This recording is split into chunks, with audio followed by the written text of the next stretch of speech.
Hello दोस्त, जय हिंद जय भारत। आज का हमारा टॉपिक है power factor and wattless current. ठीक है, तो पहले समझते हैं पावर फैक्टर क्या होता है और फिर समझेंगे कि वॉटलेस करंट का क्या मीनिंग होता है। देखो, पावर फैक्टर क्या होता है, सबसे पहले कुछ पॉइंट्स बोलूँगा, ध्यान से समझते हैं ना, फिर अच्छे से क्लियर करूँगा पावर फैक्टर किसे बोलते हैं और क्यों बोलते हैं या क्यों जरूरत पड़ती है पावर फैक्टर की। The average power of an AC circuit is given by, हम लोग जानते हैं कि किसी भी एसी सर्किट के अंदर अगर मैं एवरेज पावर निकालनी हो, किसी भी एसी सर्किट के अंदर क्या निकालना हो, एवरेज पावर निकालनी हो, तो ये फॉर्मूला होता है कि भाई P average equals to E R M S यानी root mean square value of E M F और आई आर एम एस यानी root mean square value of current multiply by cos phi. यानी ये बोल रहे हैं कि एवरेज पावर यानी कि पी ए वी इक्वल होता है वर्चुअल ई एम एफ, यानी ई आर एम एस को ये वर्चुअल ई एम एफ बोल रहे हैं, मल्टीप्लाई बाई वर्चुअल करंट यानी आई आर एम एस को वर्चुअल बोल रहे हैं, एंड कॉस फाई।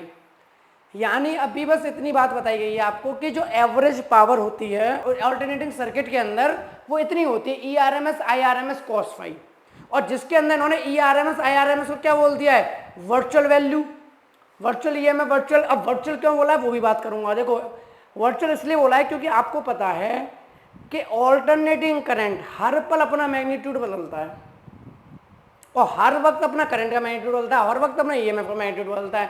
तो एसी सर्किट के अंदर किसी भी करंट को पकड़ना बड़ा मुश्किल है। तो पहली बात तो इसलिए इन्होंने आरएमएस वैल्यू ली है, क्योंकि आरएमएस वैल्यू अगर आपको याद हो तो क्या होता था कि डायरेक्ट करंट की वो वैल्यू जो उतनी ही हीट जनरेट करेंगी जितनी की उसमें की थी। ये आपको अलग से टॉपिक याद होना चाहिए भाई, रूट मीन स्क्वायर। अगर नहीं पता है तो मैं इसमें वीडियो बना चुका हूँ, डालो root mean square by master ji physics Pathshala, तो आपको ये टॉपिक पता चल जाएगा। ठीक है, तो अभी मैं उस पर बहुत ज़्यादा डिटेल में नहीं आऊँगा। ई आर एम एस और आई आर एम एस पे भी फिलहाल इतना है कि ये कह रहे हैं कि जो ई की वैल्यू है वो वर्चुअल है और आई की वैल्यू जो है वो वर्चुअल है। क्यों? क्योंकि कभी भी इसकी वैल्यू पुट करने पर आपको जो एवरेज पावर है वो ठीक नहीं मिलेगी। अब समझेंगे क्यों नहीं ठीक मिलेगी, लेकिन ये कह रहे हैं कि जब आप कॉस फाई को यूज करोगे तो आपको एवरेज पावर ठीक मिलेगी, यानी average power equal to virtual E M F यानी virtual current into cos phi. ऐसा मैं क्यों कह रहा हूँ, देखो ध्यान से समझना। आप लोगों ने 10th क्लास में पावर का फॉर्मूला पढ़ा था, पी इक्वल टू क्या होता था, पी इक्वल टू होता था वी इंटू आई, याद है कि नहीं, P equal to V into I. यानी भैया वोल्टेज को पकड़ो, करंट को पकड़ो, मल्टीप्लाई कर दो, पावर पता चल जाएगी। तो ये कह रहे हैं कि ई आर एम एस और आई आर एम एस होती तो डायरेक्ट करंट की वैल्यू है, क्योंकि भाई ई आर एम एस कहाँ से कैलकुलेट करते थे हम, डीसी करंट में, आई आर एम एस कहाँ कैलकुलेट करते थे, डीसी करंट में। तो इस हिसाब से तो फॉर्मूला ये होना चाहिए पावर, एवरेज पावर का E R M S into V R M S, ये होना चाहिए बस। क्योंकि P equal to V into I होता है तो V की जगह आ गया ई आर एम एस। भाई E है तो वैल्यू डायरेक्ट करंट के अंदर ही किसी ना किसी वोल्टेज पर, आई आर एम एस पर कह रहा है कि इसको नहीं लगाते, कॉस वाई को लगाते हैं। तो पहली बात, दो बातें क्लियर हुई, क्या क्या कि एवरेज पावर निकालने के लिए ऑल्टरनेटिंग सर्किट में कॉस फाई का लगना बहुत जरूरी है।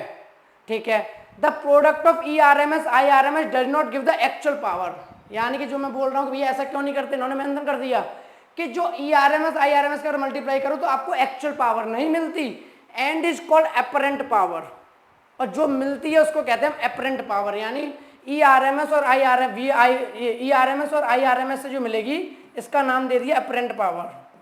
क्या नाम दे दिया मेरे भाई, एपरेंट पावर। ठीक है, ये कह रहा है कि एपरेंट पावर आपकी जो होती है वो कभी भी एक्चुअल पावर नहीं होती। इस एपरेंट पावर यानी ई आर एम एस और आई आर एम एस में आपको कॉस फाई का मल्टीप्लाई करना पड़ेगा। तो भाई बोला है it give the actual true value only, जो ये आपको जो एपरेंट पावर है वो ट्रू वैल्यू तभी देगी when multiplied by factor cos phi, जब इसको आप कॉस फाई से मल्टीप्लाई करोगे। The factor cos phi is called the power factor of an AC circuit, यानी इसी को हम कहते हैं एसी सर्किट का पावर फैक्टर। क्लियर है? अब आपके मन में दो चार बातें आ रही होंगी। पहली बात कि सर जब P equal to V I formula होता है और आई आर एम एस और वी आर एम एस एक डायरेक्ट करंट की वैल्यू है, तो पहली बात ऑल्टरनेटिंग करंट में ऐसी क्या प्रॉब्लम है जिसकी वजह से हमें ट्रू पावर नहीं मिल रही, एपरेंट पावर मिल रही है। और कॉस फाई का एक्चुअल में क्या रोल है, क्यों लगाना पड़ रहा है, क्यों ऐसा कह रहे हैं कि अगर कॉस फाई नहीं लगाओगे तो ट्रू पावर नहीं मिलेगी, एपरेंट पावर मिलेगी, और एपरेंट पावर से अगर ट्रू पावर निकालनी है तो कॉस फाई का मल्टीप्लाई करना पड़ेगा। अब पावर फैक्टर क्या, वो तो क्लियर हो गया कि भाई जो ये कॉस फाई है ना इसी को बोलते हैं पावर फैक्टर, नाम से समझ में आ रहा है, पावर निकालने का ये फैक्टर है। ठीक है, पावर फैक्टर पावर निकालने में यूज होता है। अब थोड़ा सा फील कराता हूँ फिर आपको मजा आ जाएगा कि भाई क्या कहानी है। तो यानी इन्होंने फॉर्मूला दे दिया, पहले इस फॉर्मूले को लिख लो फिर समझाऊंगा। इन्होंने फॉर्मूला दे दिया कि अगर आपका एपरेंट पावर है एपरेंट पावर यानी कि जो आप कह रहे हो कि नहीं मैं तो P equal to V into I से निकालूंगा, क्योंकि जब डायरेक्ट करंट की या डायरेक्ट जो अपन की सेल होता है उसकी वैल्यू है E R M S I R M S, तो मैं तो ई इंटू आई निकालूंगा ना। तो कह रहा है ई इंटू आई से आपको एपरेंट पावर तो मिल जाएगी, ई इंटू आई से आपको एपरेंट पावर तो मिल जाएगी, बट ट्रू पावर निकालनी है तो आपको पावर फैक्टर का मल्टीप्लाई करना पड़ेगा एपरेंट पावर में, तब निकलेगी। क्लियर है? क्योंकि E R M S I R M S cos phi में ये वाला पार्ट है एपरेंट पावर का, इसको बोलते हैं पावर फैक्टर, तो लिख दिया true power equals to apparent power यानी E R M S I R M S into power factor यानी कॉस फाई। ठीक है, अब थोड़ा सा फील कराता हूं कि क्या दिक्कत होती है पावर फैक्टर नहीं लगा होता तो, क्योंकि आप यही तो कह रहे हो E R M S I R M S तो एक डीसी सर्किट की वैल्यू है, E R M S I R M S से पावर निकल आनी चाहिए, फिर कॉस फाई क्यों मल्टीप्लाई करना पड़ रहा है? देखो ध्यान से समझना, देखो ध्यान से समझना। मान लो ये अपन का एसी सर्किट ही मान लिया, ठीक है, यहाँ रेजिस्टेंस लगा दिया, कोई दिक्कत किसी को? मैंने माना कि जो इसकी वोल्टेज है जो इस टाइम पर किसी भी टाइम टी पर, किसी भी इंस्टेंट टाइम टी पर जो इसकी वोल्टेज है वो मैंने बोली 100 वोल्ट है। कितनी है? 100 वोल्ट। और इसके अंदर जो रेजिस्टेंस है वो है 100 ओम। किसी को कोई समस्या? किसी भी इंस्टेंट पर इसका जो पोटेंशियल है वो है 100 वोल्ट और इसका जो रेजिस्टेंस है वो है 100 ओम। आई निकालते हैं। V इक्वल टू क्या होता है? I R. यहाँ से I इक्वल टू क्या हो जाएगा? V upon R equal to I. भाई V equal to I R होता है तो I इक्वल टू क्या हो जाएगा? V upon R. निकालते हैं तो देखो V कितना है? 100, R कितना है? 100, I की वैल्यू कितनी आ गई? 1।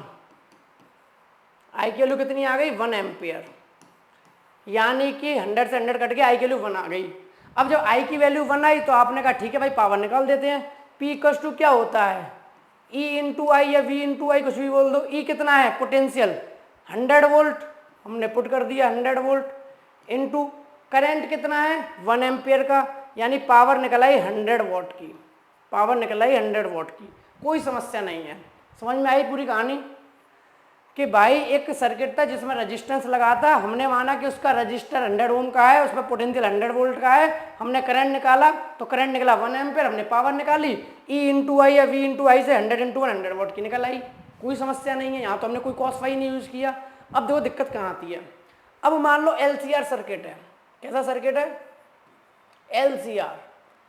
यहाँ पे इंडक्टर है L, यहाँ पे कैपेसिटर है C, यहाँ पे रजिस्टर है R। क्या है? LCR सर्किट है। क्लियर है? अब LCR सर्किट है तो इसका कुछ और रिएक्टेंस होगा, जिसे हम इम्पीडेंस बोलते थे, याद हो तो Z। क्या बोलते थे? इम्पीडेंस। मैंने माना इसका जो Z है वो है 100 ओम। कितना है Z? 100 ओम, क्योंकि भैया कुछ ना कुछ रेजिस्टेंस R का होगा, कुछ ना कुछ रिएक्टेंस L का होगा, कुछ ना कुछ रिएक्टेंस C का होगा, तो सबका मिला जुला के एक इफेक्टिव रिएक्टेंस मिला जो कि Z यानी इम्पीडेंस बोलते थे, Z इक्वल टू 100 ओम। ठीक है, यहाँ पर भी हमने 100 वोल्ट ही का वो लगाया है पोटेंशियल। हमने वाला किसी भी इंस्टेंट पर इसका जो EMF है वो 100 वोल्ट है। ठीक है भाई, अब यहाँ से अगर मैं I की वैल्यू निकालूँ उस इंस्टेंट पर कितनी निकलेगी खुद सोचो। I इक्वल टू क्या हो जाएगा? I इक्वल टू हो जाएगा V अपॉन Z। जैसे यहाँ पे V अपॉन R था, I इक्वल टू यहाँ V अपॉन Z हो जाएगा, यानी नेट इफेक्टिव रेजिस्टेंस। तो I की वैल्यू कितनी निकलेगी? V हमारा 100 है, Z हमारा 100 है, तो I हमारा निकलेगा भैया 1। I कितना निकलेगा? 1 एम्पियर। तो यहाँ पे भी तुम वही गेम खेलोगे, P इक्वल टू क्या लगाओगे? E इंटू आई। अब तुम कहोगे E कितना है? E मैंने बोला 100 है, E कितना है? 100 इंटू आई कितना है? 1। तो यहाँ पे पावर निकली कितनी? 100 वॉट की। कितनी पावर निकली? 100 वॉट की। अब देखो पावर यहाँ भी 100 वॉट की, पावर यहाँ भी 100 वॉट की, तो समस्या कहाँ है? देखो समस्या यहाँ है। अब एक बात बताओ कि एवरेज पावर कैपेसिटर में और इंडक्टर में कितनी हुआ करती थी? याद करूँ, मैंने पहले ही बताया था कि एवरेज पावर इंडक्टर की और कैपेसिटर की 0 होती थी। क्या होती थी? कैपेसिटर और इंडक्टर की 0 होती थी। हमारी कैलकुलेशन कह रही है पावर है 100 वॉट, पावर है 100 वॉट। अब देखो कहानी कहाँ चेंज होगी कि अब जो हम ये पावर निकालते हैं एक्चुअल में, वो पावर किसकी निकालेंगे? अब जो भी यहाँ पर हमारी एनर्जी खर्च होगी वो किसकी वजह से होगी? रजिस्टर की, यानी जो ये पावर आ रही है वो किसकी आ रही है? रजिस्टर की। अब ध्यान से समझना, इम्पीडेंस कितना था? 100 ओम। तो यह इम्पीडेंस 100 ओम था, इसका मतलब क्या है? कुछ ना कुछ रिएक्टेंस इंडक्टर का रहा होगा, कुछ ना कुछ रिएक्टेंस कैपेसिटर का रहा होगा, कुछ ना कुछ रेजिस्टेंस रजिस्टर का रहा होगा, तभी तो 100 ओम आया। मैंने माना इसका रेजिस्टेंस था सिर्फ 20। कितना रेजिस्टेंस था? 20।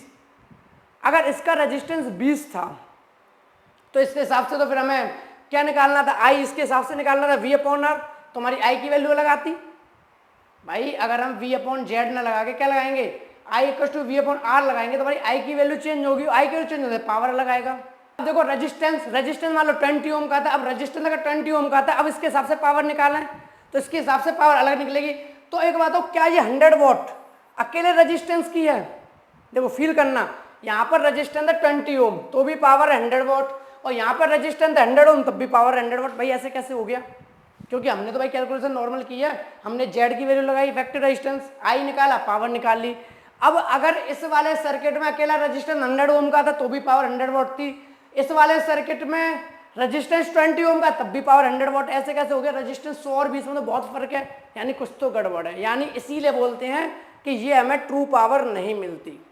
ठीक है, अगर अकेला रजिस्टर है फिर तो दिक्कत ही नहीं है, लेकिन एक बात आओ, एसी सर्किट में अकेला रजिस्टर तो नहीं होगा, एसी सर्किट में इंडक्टर भी लगा होता है, कैपेसिटर भी लगा होता है, तो इसीलिए बोल रहा है कि जो V/I है, यानी P एवरेज इक्वल्स टू जो है V/I बोल दो या ERMS IRMS बोल दो, ERMS और IRMS, क्योंकि दोनों ही किसकी हैं, डायरेक्ट करंट डायरेक्ट सर्किट की वैल्यू है E और I, या ऐसे VI भी बोल सकते हो। तो इसीलिए बोला जा रहा है कि ये हमें ट्रू पावर नहीं दे रहा। साफ साफ देख लो ना, क्या 20 ओम की 100 वॉट आएगी? अच्छा फिर 100 ओम की भी 100 वॉट ना, तो थोड़ा सा फील हुआ कि किस तरीके से हमें इसकी ट्रू पावर नहीं मिली। तो हमें ट्रू पावर कब मिलेगी? जब हम cos फाई की वैल्यू लगाएंगे। क्लियर? और फाई क्या होगा? फाई हमारा होगा फेज एंगल, यानी इन सब का जो EMF होता था जो करंट के साथ एंगल बनाता था। बात क्लियर है? आई होप आपको ये थोड़ा सा फील आ गया होगा। तो वही बोला है, thus the power factor may be defined as the ratio of true power to the apparent power. सही बात है भाई, ट्रू पावर इक्वल टू क्या था? True power equal to the apparent power multiply by power factor PF। अब एक बात बताओ, अपरेंट पावर को नीचे ले आओ ट्रू पावर के, तो क्या बोल सकता हूं? Power factor equal to the ratio of true power to the apparent power. तो वही इन्होंने बोला है कि the power factor may be defined as the ratio of true power to the apparent power of an AC circuit. ठीक है, it value varies from 0 to 1। इसकी value 0 से 1 तक वेरी करेंगे। क्यों? क्योंकि cos फाई है। अब ये पावर फैक्टर में क्या है? cos फाई, और cos की वैल्यू कहां से कहां वेरी करेगी? 0 to 1। ठीक है, आगे the power factor of a series LC circuit is given by. अब एक बात बताओ, इंपीडेंस ट्रायंगल याद है? इंपीडेंस ट्रायंगल क्या होता था? इंपीडेंस ट्रायंगल में हमने माना था कि ये Z है, इसको R मान लो, और यहाँ पे XL माइनस का XC मान लिया था अगर इंडक्टेंस बड़ा है तो, वरना XC माइनस XL भी था। इंपीडेंस ट्रायंगल ये होता था।